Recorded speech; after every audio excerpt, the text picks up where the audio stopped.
The North Ogden Safety Building, built in the early 1970s, is the home for the North Ogden City Police Department and North Ogden Justice Court. This building has served our community well for many years, but with growth in our community, the need for a new safety building has arisen and needs to be addressed. Issues from storage space to evidence processing to safety for officers, staff, victims, and the general public have arisen. With these growth challenges, now is the time for these things to be addressed. We'd like to welcome you to our public safety building and just show you around some of the things that we have and some of the things that we may need and that we need in the future. To start out with, this is our entryway. This is it, and there is no safe vestibule for people to come when they're reporting a crime. So when they come to this door, this is it, and it is sometimes kind of a dangerous situation because the office isn't always staffed. So they may come here to an empty door and then would have to call 911. And if they're in a confrontation with somebody, it creates a bad atmosphere for those. This is the actual lobby. The court and the police department both share the same little lobby. It makes it kind of tight quarters in here at times when we have court going on. And you'll see over here the magnetometer and everything that's set up for court. When people come in for court on Monday afternoons, we could have 5 people in here or we could have 30 people in here. It just depends. So sometimes this little area right here gets extremely crowded, and it makes it difficult when we have court going and individuals want to come in up to the police window and conduct some business for anything. It just gets extremely crowded in here. A new public safety building would really benefit the public from a court standpoint in many ways. From the initial check-in process, there is a difficulty in space and size in the lobby, and that is a hardship when running the court. People need to go through the magnetometer, and they're shoulder to shoulder with other people who are here for other business with the city, specifically the police department. This represents a security risk, and also it's very difficult to hear. It's difficult for defendants to know what to do next. Many people have never come to court before, and they're not familiar with their rights, and they need the time taken for each of their cases before they see the judge and as they see the judge. Progressing past the lobby into the courtroom presents a new challenge because although there is a lot of room to see people, there's not enough room to keep defendants away from victims and to keep defendants flowing in a way that will help with the court schedule, especially considering how our city has a lot of growth ahead of it. And with growth will come more court cases before the judge. Currently, the courtroom does not have the special dividers that keep the public far enough back from the judicial bench. And the judicial bench itself is quite small. It was actually built before we had computers in the courtroom. And so now that computers are in the courtroom as well as other audiovisual equipment, there's not very much room for the clerks and the judge to function. State standards also designate what a city of our size is supposed to have, and we are not in compliance with that, especially for security standards. Our judge doesn't have the place to make his deliberations, nor the secure exit and entry points that are required by the state, and really they're required for many good safety reasons. So having higher safety and a better way to serve the public helps the administration of justice in general, and it's just one of the many ways that this building could be improved upon, and one of the many needs that are actually very much in a long time coming. The other thing I wanted to point out to everybody regarding the lobby here in the police department and the courthouse is we do have some public restrooms here in the lobby entrance. We have 2 men's and 2 women's, one back in the secured area and then one out here in front. We also have to do our fingerprinting up here. We have residents that'll come in needing fingerprints done for various reasons, employment, stuff like that. So we just have to kind of stand here in the middle of the hallway and take fingerprints. A lot of other agencies will have some little office off to the side that we can kind of go in and get out of the way a little bit, take fingerprints. And then also like we call it a soft interview room, where if somebody wants to come in and just chat with the police officer for a little bit, you know, whether they're filing a police report or just voice some concerns. Again, we have nowhere to do it up front here. We have to take them into the secured area of the police department, which is a huge concern and safety concern for everybody. How a new public safety building will benefit the public. I think having more of an open space, especially in the lobby. We talked about court days. It's very packed. When you have people coming in, I'm always having to ask, are you here for court? Are you here for the police? There's communication issues because we can't hear because there's so many people in there. You can't really conduct regular private business that you might have to do, you know, with some sensitive information with an individual when you have that many people packed in there. So that becomes an issue for that. When thinking of the court, there are many parts and facets of running the court that people may not be aware of. For example, we have prisoner transport. Many times prisoners are seen on video, but for actual hearings, they must be transported here to this location. We currently do not have a safe holding facility for them. And so while awaiting their turn, they will be shackled in with the general public, of course guarded by the bailiffs, but it can be frightening for the citizenry in general because we don't have an adequate place without hiring more staff to guard them in, well, right now, the break room. So we also have probation, and probation representatives from different agencies are present in court for most court sessions, and after being ordered to probation, a defendant would need to meet with that representative. We currently don't have a place for that. Also, people many times meet with our prosecutor here, and we have a place for that right now, but it is not in a secure area. And so it's kind of between our bailiffs, and it's working for us now, but it could be much improved upon, especially for room for his files and when he needs to meet with a larger group. For example, a juvenile comes in and we want the parents of a juvenile to feel like they're involved in the process.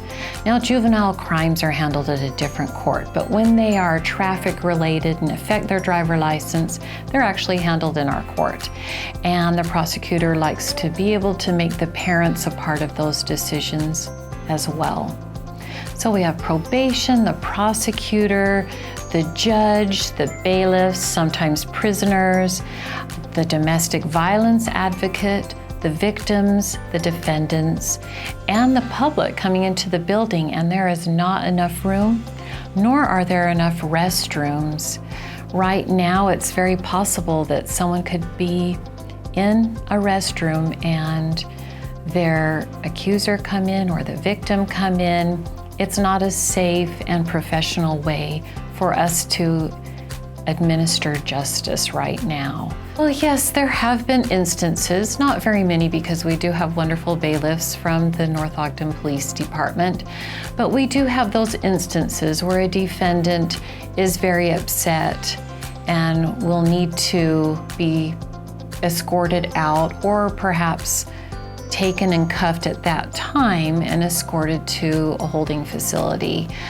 Those times are frightening for other court spectators, and there's not enough room to handle those type of issues. Another concern we had is we actually had a defendant come in and experience a seizure while speaking with the judge, and due to the close proximity of furniture, tables, and chairs, hit her head very hard on a piece of furniture and had to be transported to a medical facility. Also, unfortunately, domestic violence is a part of our court life, and with domestic violence cases comes victims. And we do fortunately have a victim advocate, but many times these people that are victims that are experiencing an upsetting situation already have to be in such close proximity to the alleged suspect that it's very upsetting for them and very fearful for them. And we need more of those safe rooms for them to be in until they are summoned into the court. We need places where they can speak freely with the domestic violence advocate without worrying if they're being overheard. We need separate entrances so they don't feel like where they have parked is now a danger because they can be seen. There are so many ways that we need to protect victims of crimes, and this building is not equipped to do that. This is kind of our multi-purpose room. It acts as our waiting room, our one and only interview room that we have in the building. Something to think about is, with this being our only interview room, we have a really hard time when we're trying to separate victims from suspects, or if we have multiple suspects in the building, we have a hard time separating them with only this one room here in the building. So this is our evidence intake area. We're not sure we'd bring in evidence of a crime, bring it in here, and this is where he would sit to process that evidence. And to do that, he would have to package it. With drugs, he would weigh it, and then obviously package it and fill out all the forms he needs to enter the evidence into the evidence room. This space is really small to do that. A lot of times, especially with any type of bulky evidence, it's on the floor, other places in this room while they're trying to enter that and fill out all the paperwork and package it. We also, as you can see, it's difficult for us to supply with all the packaging needs that we need, bags and boxes and those kinds of things. There's not really anywhere to store them or to store those.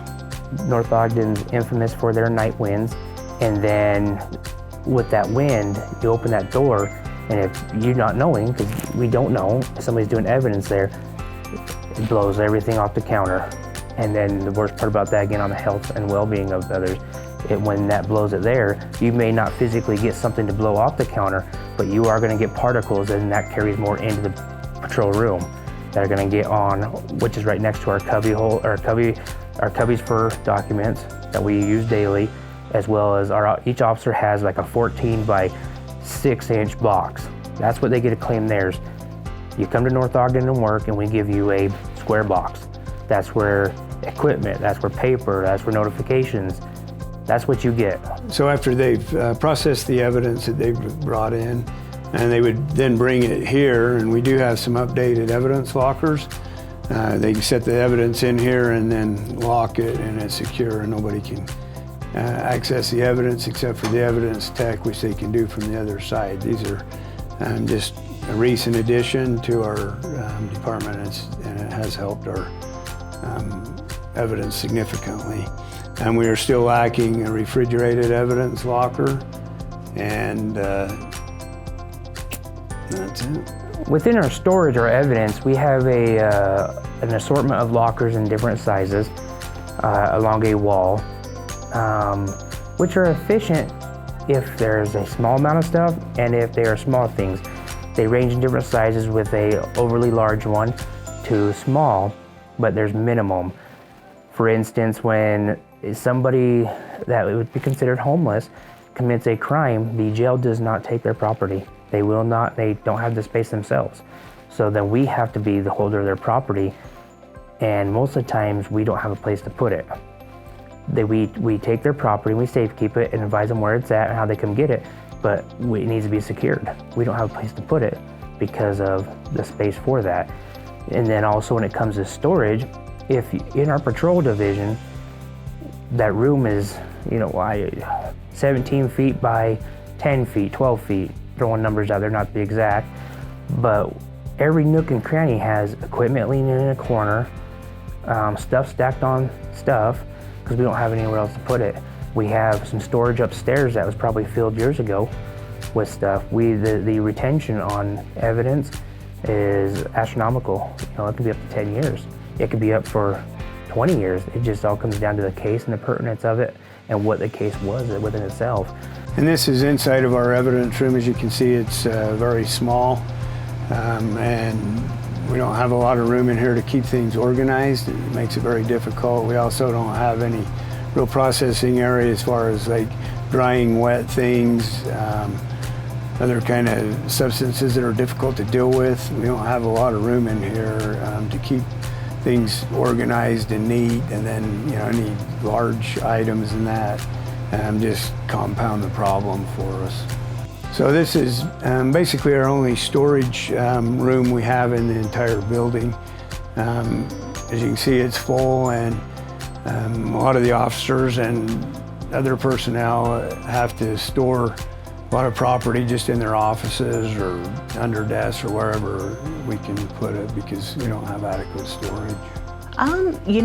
Storage is a big deficiency for us. Storage, just having the workspace that we need, having the proper equipment, not pre-1970, that sort of thing. I think just our major thing would be storage, just because of the records. At this moment, it does not accommodate none of those. For the mere fact is, we as a police department, since I've even been here, we've grown in officers. So with that being said, when we have our shift meetings, we're at times elbow to elbow with people. With what's currently going on right now, we have to outreach to another facility that allows us to accommodate our shift meetings. And I bring up our shift meetings, they're valuable because it allows us all to see each other's face. We're a 24/7 operation here, but there's times I don't get to see a coworker because they're on a night, they come on after I leave.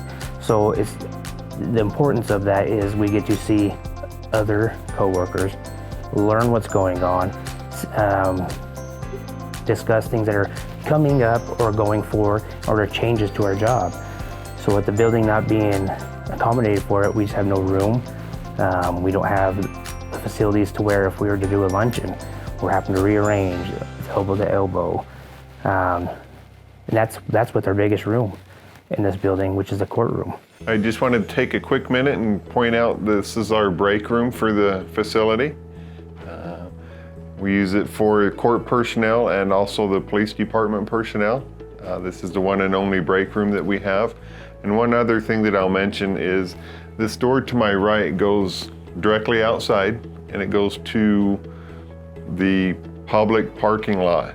And what's frustrating for us sometimes is when we have to bring an individual up from the Weber County Correctional Facility. So we bring an inmate up for court purposes. We have nowhere to put them in the building if our one and only interview room is being used. So we have to bring the individuals in from the correctional facility. We'll bring them in here and have them sit right here in our break room.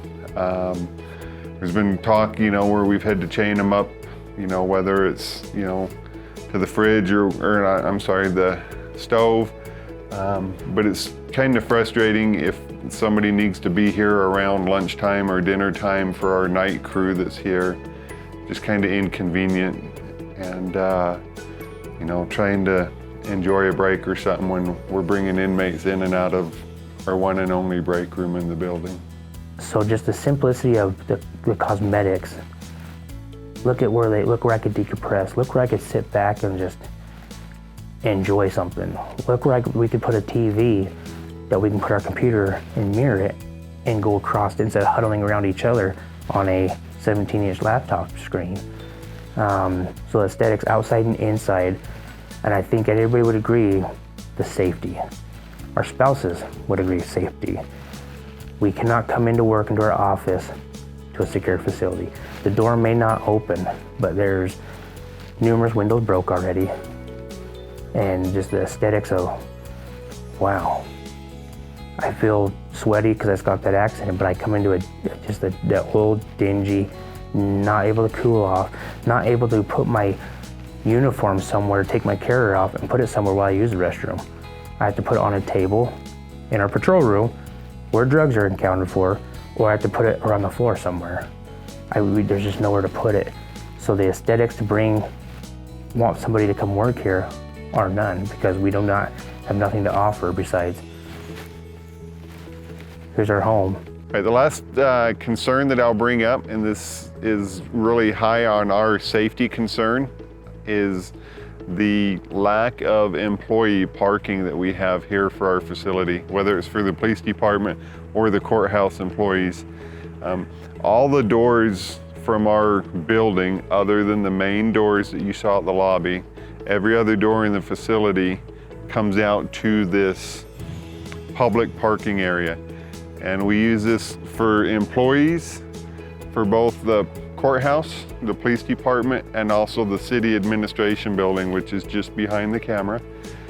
What kind of makes it interesting and scary sometimes is, you know, us police officers, we may be pulling up right where this truck is, and we're going to be taking an individual into the police department. And a lot of times, you know, he or she may not be happy with us, and they could be yelling and swearing and spitting and fighting and all that fun stuff. And then we have another individual that pulls up right beside him here, trying to go into the city building to pay a water bill or something like that. So it's a huge safety concern, not just for the employees, but for citizens themselves. You know, they could pull into this parking lot and have no idea what we've got going on in the parking lot. As you have heard, the number one concern shared by all who work at the North Ogden Safety Building is safety. Safety of the public, the victims, the office staff, and the police officers and justice personnel who frequent this important facility. The other issues of evidence processing, storage, and even morale should be equally considered. These incredible men and women who work for our city are coming to you as citizens to ask for your help in making things better for them and our entire community. Thank you for your consideration.